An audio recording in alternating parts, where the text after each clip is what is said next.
বন্ধুরা চলে আসলাম ফেসবুকে কিভাবে আপনি আর্নিং মানি করবেন। এই যে আমার একটা অ্যাকাউন্ট, এখানে হচ্ছে এই অ্যাকাউন্টটাতে আমার খুব বেশি ফলোয়ার্স নাই, খুবই কম।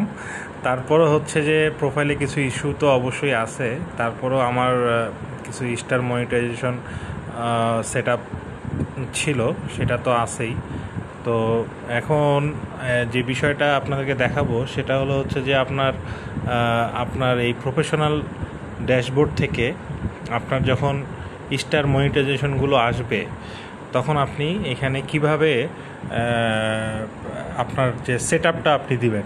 আমার কিছুক্ষণ আগেই আমার হচ্ছে পে আউট ব্যাঙ্ক অ্যাকাউন্টের ইনফরমেশন তারা চাচ্ছে ফেসবুক থেকে, সেটাই আমি দেখাবো। এখানে কিন্তু এই যে আমার নাম, জন্ম তারিখ এবং এগুলো কিন্তু যে ডেট অফ বার্থ যেসব যেভাবে ভোটার আইডি কার্ডে আছে ঠিক সেইভাবে এখানে কিন্তু একটা জিনিস আসে যে অনেকে এখানে লেখা থাকে কান্ট্রি হচ্ছে কোন দেশ থেকে। অনেকে বিদেশ থেকে কাজ করে ফেসবুকে, কিন্তু দেশ আপনি যেই দেশে জন্মগ্রহণ করছেন, যেই দেশের ব্যাঙ্ক অ্যাকাউন্ট, ঠিক সেই দেশের জিনিসপত্র কিন্তু আপনাকে দিতে হবে।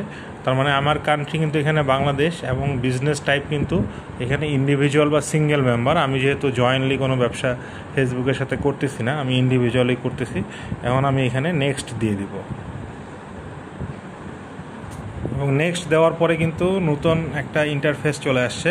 এখানে কিন্তু লিগ্যাল ফার্স্ট নেম, এবং আমার যেহেতু মিডিল নাম যেহেতু নেই সেহেতু আমি মিডিল নেমটা আমি স্কিপ করছি এবং লাস্ট নেমটা দিছি। এখন আমি একটা হচ্ছে আমার হচ্ছে প্রাইমারি যে অ্যাড্রেসটা সেটা আমি দিয়ে দিব, প্রাইমারি অ্যাড্রেসটা দিয়ে দিব।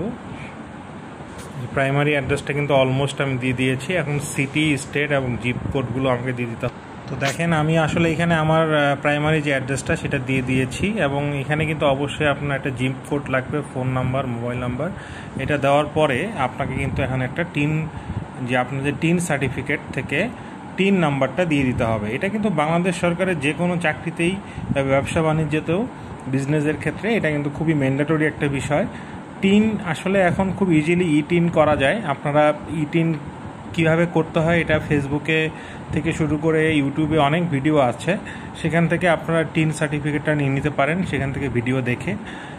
তো আমি এখানে আমার যে টিন সার্টিফিকেট বা টিন নাম্বারটা সেটা আমি এখানে বসিয়ে দিব। আমার ভ্যাট টিন নাম্বারটি আমি বসিয়ে দিয়েছি, যেহেতু আমার ভ্যাট নেই তো আমি ভ্যাটটা দেই নাই, তো ভ্যাটটা আসলে লাগবেও না যেহেতু আমার ভ্যাট নেই। যদি আমি এখানে বলা আছে if you are registered for VAT বা জিএসটি প্লিজ এন্টার, আমার যেহেতু ভ্যাটের প্রশ্ন আসে নাই সেহেতু এটা করা হয়নি। তো নেক্সট যখন